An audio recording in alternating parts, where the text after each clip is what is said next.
ఆంధ్ర యూనివర్సిటీని పూర్తి స్థాయిలో భ్రష్టు పట్టించినటువంటి వీసీ ప్రసాద్ రెడ్డి ఈ పేరు అందరికీ ఐడియా ఉండే ఉంటుంది. ఎందుకంటే అదే యూనివర్సిటీలో విజయసాయి రెడ్డితో కలిసి అనేక కుల సంఘాలకు సంబంధించినటువంటి మీటింగ్లో పాల్గొనటం, అలాగే గతంలో ఎన్నికలు జరిగినప్పుడు ఉత్తరాంధ్ర ఎమ్మెల్సీ ఎన్నికల్లో వైసీపీ నిలబెట్టిన అభ్యర్థికే ఓటేయాలని చెప్పి రాజకీయ ప్రచారం చేయటం కావచ్చు. అదే సమయంలో ఈయన వీసీగా ఉన్న సమయంలోనే విచ్చలవిడిగా గంజాయి ఆంధ్ర యూనివర్సిటీలో పట్టుబడటం, స్వయంగా ఆ యూనివర్సిటీ సెక్యూరిటీ సిబ్బంది వద్దే గంజాయి పట్టుబడటం, అంటే గంజాయి మత్తుకి ఆ యువత బానిసలవుతున్నా పట్టించుకోకపోవటం. అలాగే చంద్రబాబు గారు ముఖ్యమంత్రి అయిన తర్వాత కూడా కాంట్రవర్సీ క్రియేట్ చేశాడు. ఎలా క్రియేట్ చేశాడు? చంద్రబాబు గారు ముఖ్యమంత్రి అవగానే ఈయనేం వీసీ పదవి నుంచి తొలగించలా, కానీ చంద్రబాబు గారిని మేము ముఖ్యమంత్రిగా గుర్తించట్లేదు, ఆయన ఫోటో మేము మా ఛాంబర్లో ఎక్కడా పెట్టుకోబోమని చెప్పి అప్పట్లో ఇష్టం వచ్చినట్టు మాట్లాడాడు. చంద్రబాబు గారికి ముఖ్యమంత్రి అని చెప్పి ఈయన గుర్తించట్లేదంట. కోట్ల మంది ప్రజలు ఓట్లేస్తే ఒక అత్యున్నతమైనటువంటి పదవిలో ఉండి ఒక యూనివర్సిటీకి వీసీ అంటే ఆషామాషి వ్యవహారం కాదు సార్. కానీ కేవలం జగన్మోహన్ రెడ్డికి విజయసాయి రెడ్డికి నాడు తొత్తుగా మారినటువంటి ప్రసాద్ రెడ్డి పాపం ఈరోజు పండింది. ఎందుకు పండింది అంటున్నాను అంటే, గతంలో ఆయన వీసీగా ఉన్న సమయంలో ఒక హైకోర్టు ఉత్తర్వులు ఉద్దేశపూర్వకంగా అమలు చేయకపోవడాన్ని ఇప్పుడు హైకోర్టు తీవ్రంగా పరిగణించి నెల రోజుల పాటు జైలు శిక్షతో పాటు 2,000 రూపాయల జరిమానా కూడా విధించింది. అంటే చేసిన కర్మ చూడండి. సరే, వాస్తవానికి ఇప్పుడు మనం మాట్లాడుకున్న అంశాలకి జైలు శిక్షకి సంబంధం లేదు, కాకపోతే విచ్చలవిడిగా విర్రవీగితే ఏమవుతుంది అనటానికి ఇది ఒక నిదర్శనం. ఆ రోజు ఏ రోజు కూడా పాలన మీద శ్రద్ధ పెట్టలేదు, విద్యార్థుల భవిష్యత్తు మీద శ్రద్ధ పెట్టలేదు, యూనివర్సిటీ డెవలప్మెంట్ మీద శ్రద్ధ పెట్టలేదు. కేవలం తాన కుర్చీని కాపాడుకోవటం, రెండోది జగన్మోహన్ రెడ్డికి తొత్తుగా వ్యవహరించడం. అంటే పూర్తిగా యూనివర్సిటీలో వైసీపీ నాయకుడిగా ఒక రకంగా చలామణి అయినటువంటి పరిస్థితి. గతంలో ఆ యూనివర్సిటీల్లో ఈ స్థాయిలో రాజకీయాలు ఎప్పుడు కూడా జరిగేవి కాదు. ఎప్పుడు కూడా ఆ వీసీలు ఇలా బహిరంగంగా ఒక పార్టీకి మద్దతు ఇవ్వటం కానీ లేదా రాజకీయ కార్యక్రమాల్లో పాల్గొనడం కానీ గతంలో జరగల. ఎంతో పేరు ప్రఖ్యాతులు ఉన్నటువంటి యూనివర్సిటీలో ఆంధ్ర యూనివర్సిటీ ఒకటి. దాని హిస్టరీ మనందరికీ తెలిసిందే. అలాంటి యూనివర్సిటీని పూర్తి స్థాయిలో అయితే నాడు ప్రసాద్ రెడ్డి అయితే భ్రష్టు పట్టించాడు. ఇప్పుడు నేను చెప్పా చూడండి, జగన్మోహన్ రెడ్డి సీఎంగా ఉన్నప్పుడు మాత్రం ఛాంబర్లో ఆయన ఫోటో పెట్టుకున్నాడు ఇక్కడ వీసీగా ఉండి. కానీ చంద్రబాబు గారు సీఎం అయిన తర్వాత ఈ ప్లేస్లో ఎవరి ఫోటో రావాలి? చంద్రబాబు గారి ఫోటో రావాలి. ప్రభుత్వ నిర్ణయం ప్రకారం deputy CM Pawan Kalyan photo కూడా రావాలి. కానీ ఆ 2 ఫోటోలు నేను పెట్టుకోను, నేను జగన్ ఫోటో మాత్రమే పెట్టుకుంటా, చంద్రబాబును అసలు నేను ముఖ్యమంత్రిగానే గుర్తించట్లేదని చెప్పి అప్పట్లో ఇది కూడా చేశాడు. సో దీనికి సంబంధించి గతంలో ఈయన వ్యవహార శైలి ఎలా ఉందో చూసి ఆ తర్వాత కోర్టు తీర్పు గురించి ఒకసారి చూద్దాం. ఈ వీడియో ఏంటనుకుంటున్నారు? ఇది గతంలో ఆయన వీసీగా ఉన్నప్పుడు ఆంధ్ర యూనివర్సిటీలోనే జగన్మోహన్ అంటే ఉత్తరాంధ్ర పట్టభద్రుల ఎమ్మెల్సీ ఎన్నికల్లో ఆ రోజు గెలిపించడం కోసం రహస్యంగా ఒక మీటింగ్ ఏర్పాటు చేశాడు యూనివర్సిటీలో. అవి తర్వాత బయటపడి చూడండి ఒకసారి.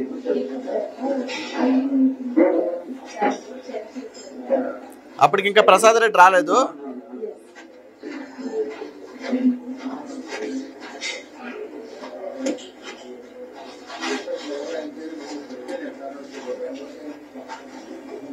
సో ఇది అప్పుడు యూనివర్సిటీలో అనేక మంది ప్రతినిధులతో వైసీపీకి అనుకూలంగా అక్కడ వైసీపీ అభ్యర్థిని గెలిపించాలి, ఎందుకంటే పట్టభద్రులు అంటే డిగ్రీ పూర్తయిన వాళ్ళు కదా. సో గెలిపించాలని రహస్యంగా యూనివర్సిటీలో ఒక పొలిటికల్ ప్రోగ్రామ్నే కండక్ట్ చేశాడు. ఇది అతిపెద్ద తప్పు.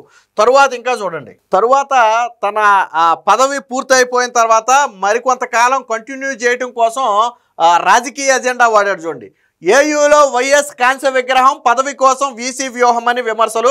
ఆంధ్ర విశ్వవిద్యాలయం మరోసారి రాజకీయ వ్యూహాల్లో భాగమవుతుంది. విశ్వవిద్యాలయం వైస్ ఛాన్సలర్ ఆచార్య ప్రసాద్ రెడ్డి పదవీ కాలం ఈ ఏడాది నవంబర్తో ముగియనుండటంతో ఇప్పటికే నియామక నోటిఫికేషన్ మొదలైంది. ఈ నేపథ్యంలో మరోసారి ఆ పదవిని దక్కించుకేందుకు ఆయన పావులు కదుపుతున్నట్టుగా ప్రచారం సాగుతుంది. అందులో భాగంగా యూనివర్సిటీ ఆవరణంలో దివంగత ముఖ్యమంత్రి వైఎస్ రాజశేఖర రెడ్డి కాంస్య విగ్రహాన్ని సుమారు 15 నుంచి 20 లక్షల రూపాయలు ఖర్చు చేసి ఏర్పాటు చేస్తున్నారు. ఈ విగ్రహానికి ఓ ప్రైవేటు కళాశాల అధినేత విరాళం ఇచ్చారని చెబుతున్నారు. ఏయూ ప్రధాన ద్వారం వద్ద ఇప్పటికే వైఎస్ రాజశేఖర రెడ్డి ఫైబర్ విగ్రహం ఉంది. దీనిని సైతం ప్రసాద్ రెడ్డి రిజిస్టర్గా ఉన్నప్పుడే ఏర్పాటు చేశాడు. అంటే గతంలో ఆల్రెడీ ఒక విగ్రహం ఏర్పాటు చేశాడు, అప్పుడు రిజిస్టర్గా ఉన్నాడు. తర్వాత వీసీ అయిన తర్వాత పదవీ కాలాన్ని మరికొంతకాలం పొడిగించుకోవాలంటే జగన్మోహన్ రెడ్డి దగ్గర మార్కులు కొట్టేయాలంటే ఇలాంటి వాటికి తెగబడాలి. అలాగే మళ్ళీ 20 లక్షల రూపాయలతో కాంస్య విగ్రహం ఏర్పాటు. అంటే ఏఈలో పూర్తిగా రాజకీయాలు చేసినటువంటి వ్యక్తి ప్రసాద్ రెడ్డి. దీంతో పాటు మరికొన్ని ఉన్నాయి. ఇక్కడ చూడండి, చంద్రబాబును సీఎంగా గుర్తించాం, ఆయన ఫోటో పెట్టం. ఏయూలో వీసీ ప్రసాద్ రెడ్డి రిజిస్టర్ స్టిఫెన్ల ధిక్కారం. చంద్రబాబు గారు ముఖ్యమంత్రి అయిన తర్వాత కూడా వీళ్ళ అహంకారం కావచ్చు, తలపొగరు కావచ్చు ఏ స్థాయిలో ఉందంటే ఏ స్థాయిలో వీళ్ళు జగన్మోహన్ రెడ్డి మైకంలో ఉన్నారు చూడండి. వాస్తవానికి రాజకీయాలకు వీళ్ళకి సంబంధం లేదు. రాజకీయాలతో సంబంధం ఉన్న వ్యక్తులు ఆ ప్లేసుల్లో ఉండకూడదు ఖచ్చితంగా. ఇప్పుడు కూటమి ప్రభుత్వం వచ్చిన తర్వాత ఏం చెప్పింది, ఏ యూనివర్సిటీలో కావచ్చు, ఏ కాలేజీలో కావచ్చు, ఏ స్కూల్లో కావచ్చు, ఎక్కడా రాజకీయాలకు తావద్దు, అక్కడ అందరూ సమానమే, పిల్లల మీద రాజకీయ ప్రభావం పడవద్దు అని స్వయంగా చెబుతున్నారు. కానీ గతంలో వీళ్ళు చేసిందే రాజకీయం. చంద్రబాబు గారు గెలిచిన తర్వాత కూడా ఆయన వీళ్ళు ముఖ్యమంత్రికి గుర్తించట్లేదంట.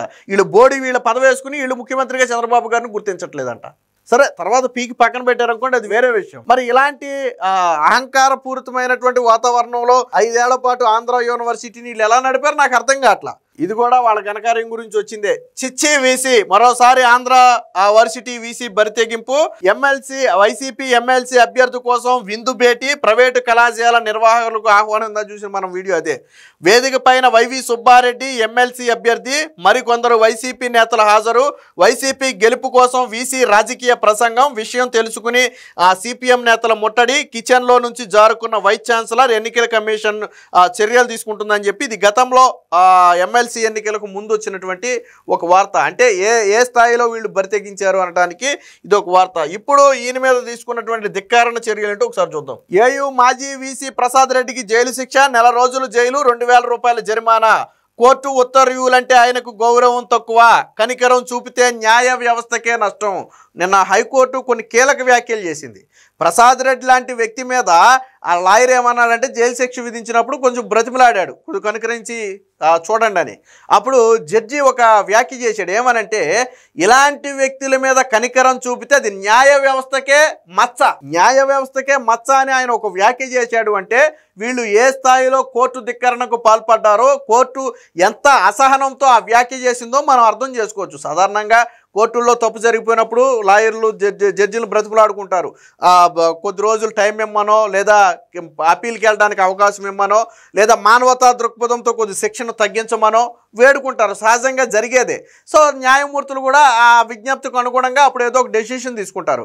బట్ ఇదే నిన్న ప్రసాద్ రెడ్డి తరపు లాయర్ అడిగితే కోర్టు ఏమందంటే ఇలాంటి వ్యక్తి మీద కనికరం చూపకూడదు, అలా కనికరం చూపితే అది న్యాయ వ్యవస్థకే నష్టం జరుగుద్ది, కావాలని కోర్టు ధిక్కరణకు పాల్పడని ఇలాంటి వ్యక్తులు ఖచ్చితంగా శిక్ష అనుభవించాల్సిందే, వీళ్ళ మీద ఎట్టి పరిస్థితుల్లో కనికరం చూపేది లేదని నిన్న హైకోర్టు అయితే వ్యాఖ్యానించింది. హైకోర్టు ఘాటు వ్యాఖ్యలు. అప్పీలుకు వీలుగా తీర్పు అమలు, సస్పెన్షన్. అయితే ఆ తరువాత వీళ్ళ లాయర్ పదే పదే బ్రతిమిలాడితే 6 వారాల పాటు ఈ తీర్పునైతే సస్పెన్షన్లో పెట్టి, మీరు అప్పీలుకు వెళ్ళకపోయినా, అప్పీలుకు వెళ్ళి అక్కడ మీకు ఊరట రాకపోయినా మీరు వెంటనే హైకోర్టు రిజిస్టర్ వద్ద 22వ తారీఖు, బహుశా వచ్చే నెల అనుకుంటా, వచ్చే నెల 22వ తారీఖున లొంగిపోవాలని చెప్పి ఆదేశాలు కూడా జారీ చేసింది. కోర్టు ఉత్తర్వులు ధిక్కరించినందుకు ఆంధ్ర విశ్వవిద్యాలయం పూర్వ ఉపకులపతి ప్రసాద్ రెడ్డిపై హైకోర్టు కన్నెర్ర చేసింది. కోర్టు ధిక్కరణ కేసులో ఆయనకు 1 నెల రోజులు సాధారణ జైలు శిక్ష, 2000 రూపాయల జరిమానా విధించింది. కోర్టు ఉత్తర్వులంటే ప్రసాద్కి లెక్కలేనితనం. విచారణ సందర్భంగా సొంత తెలివితేటలు వాడుతూ మొండి వైఖరి అవలంబించారని ఆక్షేపించింది. కోర్టు ఆదేశాలను వరుసగా ఉల్లంఘించారని, ఇలాంటి వ్యవహార శైలి న్యాయ పరిపాలనలో తీవ్ర నష్టమని తెలిపారు. కోర్టు ఆదేశాలంటే ఆయనకు గౌరవం తక్కువని వ్యాఖ్యానించారు.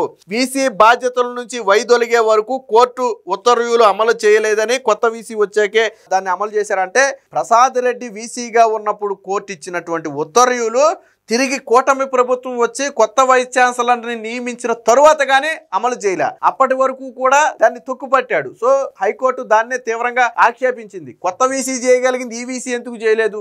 రెండోది, ఈ అధికారుల పని ఏంటి? కోర్టు ఉత్తర్వులు అమలు చేయటమే అధికారుల పని, అంతేగాని దాంట్లో తప్పొప్పులు చూడటం అనేది అధికారుల పని కాదు. మీకు కాదంటే నెక్స్ట్ అప్పీల్కి వెళ్ళండి, అంతే తప్ప అప్పీల్కి వెళ్ళరు, మేము ఇచ్చిన ఉత్తర్వులు అమలు చేయరు. అలా అయితే ఎలా కుదురుద్ది? సో నిన్న వ్యాఖ్యానించింది ఇదే. దీనికి సంబంధించిన మరొక వార్త కూడా చూద్దాం.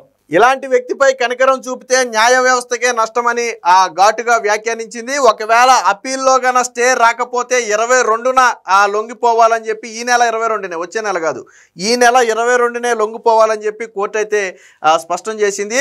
సో ఎవరైతే ప్రసాద్ రెడ్డి తరపు న్యాయవాది అప్పీల్ దాఖలు చేసుకునేందుకు వీరుగా తీర్పును సస్పెండ్ చేయాలని కోరారు. అందుకు సానుకూలంగా స్పందిస్తూ 6 వారాల పాటు సస్పెండ్ చేశారు.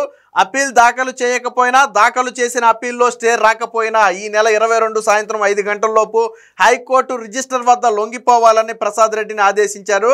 హైకోర్టు న్యాయమూర్తి జస్టిస్ నిమ్మగడ్డ వెంకటేశ్వర్లు అయితే ఈ మేరకు అయితే తీర్పు ఇవ్వడం జరిగింది. అసలు కేసు ఏంటనేది మనం పరిశీలిస్తే ఏయూ సైన్స్ అండ్ టెక్నాలజీ కళాశాల బోటనీ విభాగంలో బోధనా సిబ్బందిగా ఉన్నటువంటి నూకన్న దొర అనే వ్యక్తి 2006 జులైలో నియమితులయ్యారు. తర్వాత అసిస్టెంట్ ప్రొఫెసర్గా, అంటే ఒప్పంద అసిస్టెంట్ ప్రొఫెసర్గా కొనసాగుతూ 17 ఏళ్ల పాటు సేవలు అందిస్తే నూకన్న దొరను ఉన్నట్టుండి విధుల్లో నుంచి సస్పెండ్ చేశారు. ఎప్పుడు 2022 నవంబర్ 18న సస్పెండ్ చేస్తే 2022 మే నుంచి చెల్లించాల్సిన బకాయిలు కూడా నిలిపివేశారు. సస్పెండ్ చేసిందేమో నవంబర్లో, కానీ మే నుంచి బకాయిలు, May, June, July, August, September, October, November, దాదాపు 7 నెలల పాటు ఇవ్వాల్సినటువంటి జీతాలు కూడా ఇవ్వకుండా నిలిపివేస్తే తనను విధుల నుంచి తొలగించడాన్ని సవాల్ చేస్తూ నూకన్న దొర 2023లో హైకోర్టులో పిటిషన్ వేస్తే విచారణ జరిపినటువంటి న్యాయమూర్తి అసిస్టెంట్ ప్రొఫెసర్గా పిటిషనర్ను కొనసాగించాలని, దానికి ఆయన అర్హుడు అని తేల్చుతూ అతని జీతభత్యాలు పూర్తిగా చెల్లించాలని ఆ రోజు హైకోర్టు తీర్పిచ్చింది. అయితే నిర్దిష్ట అసిస్టెంట్ ప్రొఫెసర్ పిటిషన్ కొనసాగించాలని నిర్దిష్ట కాలానికి మధ్యంతర ఉత్తర్వులు ఇచ్చింది. ఆ ఉత్తర్వులు అమలు చేయకపోవడంతో మళ్ళీ నూకన్న దొర ఏం చేశాడు, కోర్టు ధిక్కరణ పిటిషన్ దాఖలు చేశారు. సో ఇరువైపు అప్పటి నుంచి ఇది సాగుతూ ఉంది, కోర్టు ధిక్కరణ పిటిషన్ అప్పటి నుంచి సాగుతూ ఉంది. సో ఇటీవల ఇరువైపులా వాదనలు విన్న న్యాయమూర్తి ఉద్దేశపూర్వకంగానే ప్రసాద్ రెడ్డి కోర్టు ఉత్తర్వులు అమలు చేయలేదని తేల్చారు. జైలు శిక్ష, జరిమానా విధిస్తూ ఈ ఏడాది నవంబర్ 20న తీర్పునిచ్చారు. తీర్పు ప్రతినైతే తాజాగా అందుబాటులోకి వచ్చింది. కోర్టు ఇక్కడ ఇంకో వ్యాఖ్య కూడా చెప్పింది, అధికారులు ఖచ్చితంగా తీర్పును అమలు చేయాలి, చేయకుండా అందులో తప్పొప్పులను వెతికే ప్రయత్నం చేయొద్దు. ఏదైనా మీకు హైకోర్టు